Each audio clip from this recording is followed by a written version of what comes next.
One students, this is Mr. Everton, and this is your final set of vidnotes. Congratulations. This last set of vidnotes is all about the Incas of South America. We're going to be talking about how this civilization is similar to other empires that we've already talked about. We've learned a lot about empires. Persia, Rome, China is kind of an empire. The Mauryan and Gupta empires of India. So we're going to compare the Inca, or you are at the end of the video, you're going to compare the Incas to these other empires that we previously discussed.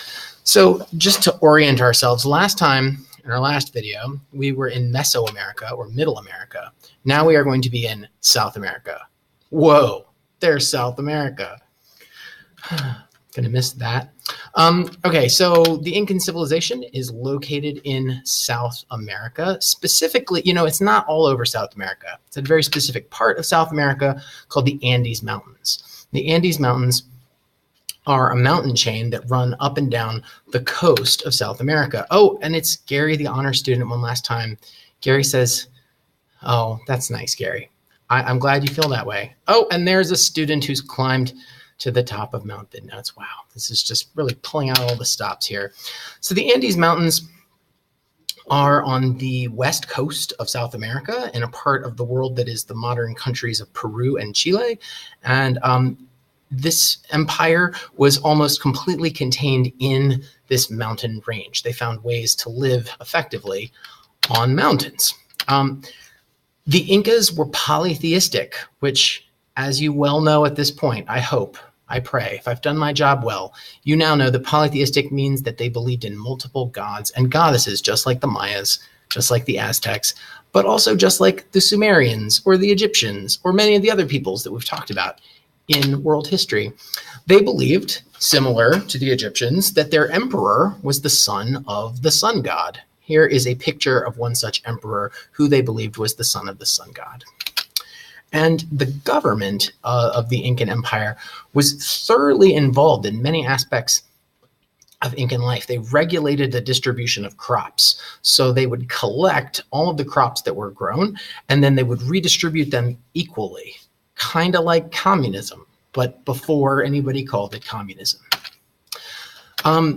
In order to grow crops, they had to figure out ways to grow on the side of a mountain, and that is called terraced agriculture. High altitude, meaning high up in the mountains, terraced agriculture. And a terrace, if you look here, you can see that they've cut into the side of a mountain to make a flat space. And then they've used walls in order to prevent erosion of the land. So they use these walls to keep the land from being eroded as water comes down the mountain. And it allows them to have a flat area where they can grow their crops. And that would be like corn or yams or different kinds of beans, etc. And the Incan government used a kind of record system, which was a kind of a writing, but like very different from any other style of writing I've ever heard of, called quipus. That's what that word is, quipu. And quipus were knotted colored ropes.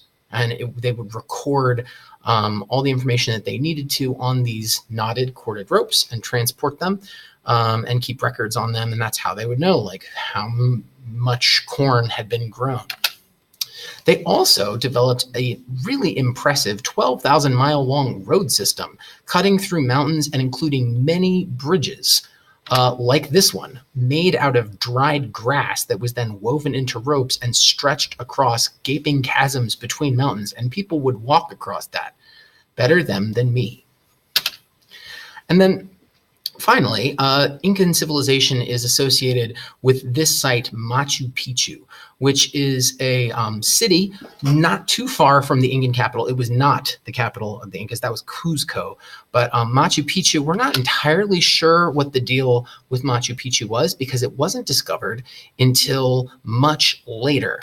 Machu Picchu was discovered in the 20th century by archaeologists, and for a long time nobody knew it was there, and it was relatively untouched, and so it wasn't destroyed by the Spanish like a lot of other aspects of Incan civilization.